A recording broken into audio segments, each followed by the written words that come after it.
हो, छोटा दुकानदार हो, हमारे बच्चे हों, बेरोजगारी में असर, सीमा पे महंगाई असर, जगह पे भ्रष्टाचार बहुत बढ़ चुका है। इन सब मुद्दों को देखते हुए हमारे इंडियन नेशनल लोकदल के श्री ओम प्रकाश चौटाला पूरे हिंदुस्तान की सबसे बड़ी हमारी बहन मायावती के संस्कार करती है और हरियाणा में 90 सीटों पर हमारा दोनों का अलायंस होने के कारण उन्होंने चुनाव लड़ने का काम किया।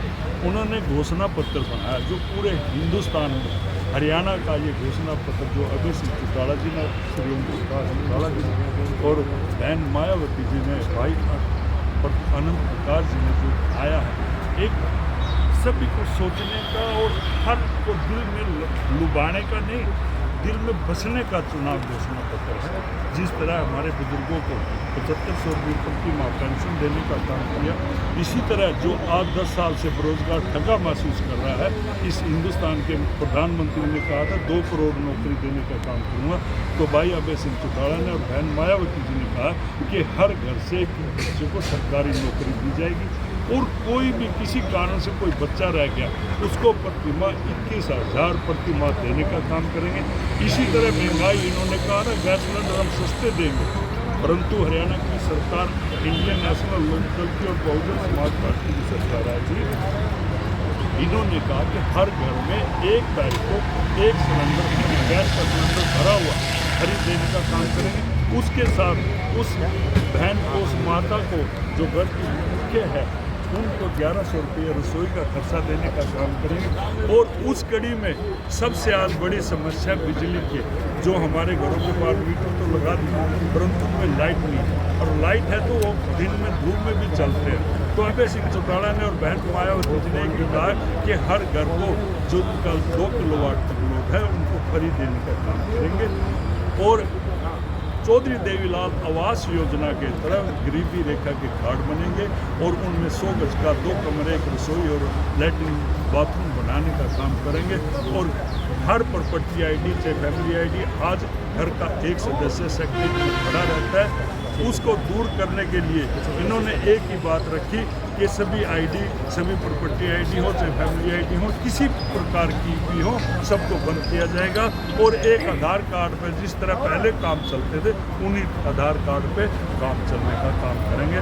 तो राशन कार्ड का दोबारा सर्वे होगा और गरीबी रेखा के जो तहत सही आते हैं उनको गरीबी रेखा के कार्ड बनाए जाएंगे और राशन कार्ड पे ही सभी व्यवस्था जो पहले चलती थी सुचारू रूप से वही चलाएंगे।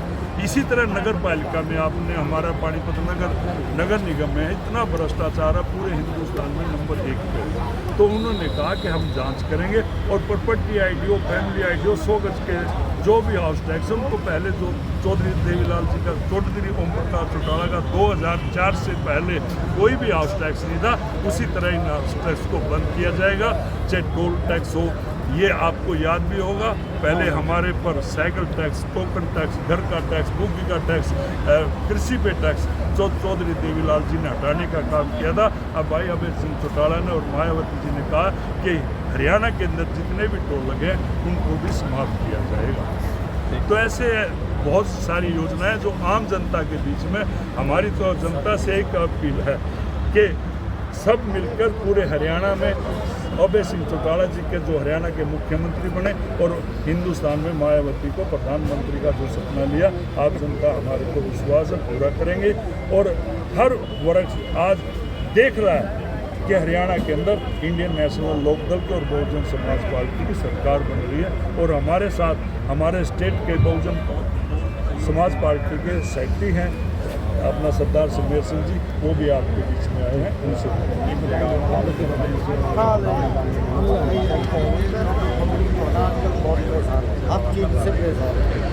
हर आदमी के हाथ में कागज है, ना रोजगार है, ना चिकित्सा है, ना कोई सिस्टम है। उन्होंने कितने स्कूल बंद कर दिए, सभी काम करेंगे, शिक्षा की नीति बनाएंगे और गरीब तबका है जो उसके लिए नीति बनाएंगे।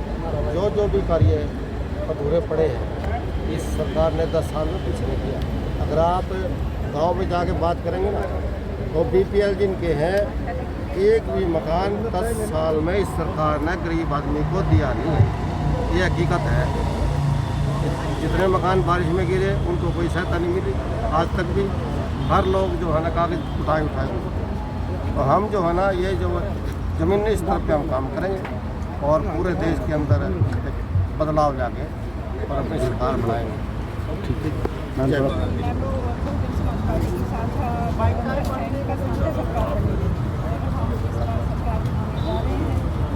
देखिए मैं यूपी से हूँ और हमारे 90% जो हैं कॉलोनीज़ में यूपी से हैं और जो बहुत ही नारकी जीवन जी रहे हैं, तो हमें उनके लिए काम करना है। जो ये हाउस टैक्स 50-50 मकान है उनके लिए हाउस टैक्स नहीं होना चाहिए, उनकी गलियाँ साफ़ होनी चाहिए, उन्हें साफ पानी मिलना चाहिए। हम उस तरफ काम करेंगे। जैसे ये पानी थोड़े से 2 बूंद पड़ेंगी तो सारा गलियों में पानी भर जाता है, वो घर तक नहीं पहुंच पाते, तो उन सब के लिए हमें काम करना है। तो मुझे अपने कॉलोनी वासियों के लिए और जो ग्रामीण की जनता है उनके लिए हम मिलके काम करेंगे। किस तरह का रुझान देख रहे हैं जनता?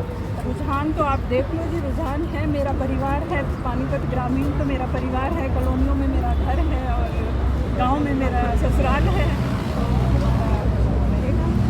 और इंडियन नेशनल आदि चलेगा प्रधानमंत्री एक हमारे जी बताइए आप किस तरह की? मैं आपके न्यूज़ चैनल को नमस्कार करती हूँ।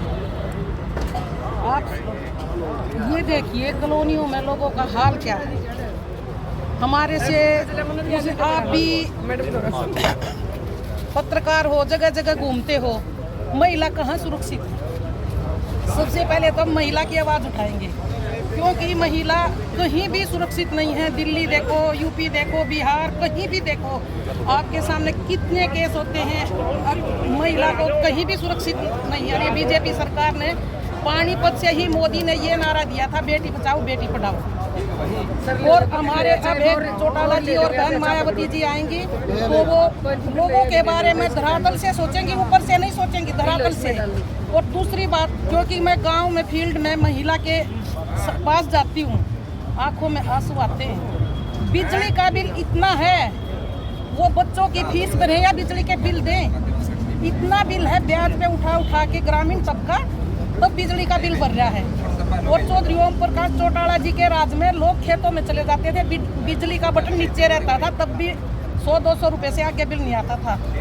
अब तब तो इतनी महंगी बनती थी। अब क्या इन्होंने बिजली को ऐसा लोगों के साथ विश्वासघात इतना गंदा किया हुआ है, लोगों ने अपने घर चलाने बड़े मुश्किल हो गई हैं। महंगाई की भी समस्या, क्योंकि सवेरे उठते ही गृहिणी ही रसोई में बढ़ती है। हमें पता है महंगाई कौन सी चरम सीमा पर जा रही है। अब तो हमारे से ये झूठ बोल करके वोट को ले लेंगे, उसके बाद फिर हमारे साथ मैं लोगों से ये अपील करती हूँ, अब इनके बहकावे में मत आना, क्योंकि हमारे रणबीर देसवाल जी हैं जो वो धरातल से जुड़े हुए हैं। उनको अगर वोट दोगे, ईमानदार आदमी को वोट दोगे, तभी ग्रामीणांचल 36 बिरादरी तभी आगे बढ़ेगी। और इससे ज़्यादा मैं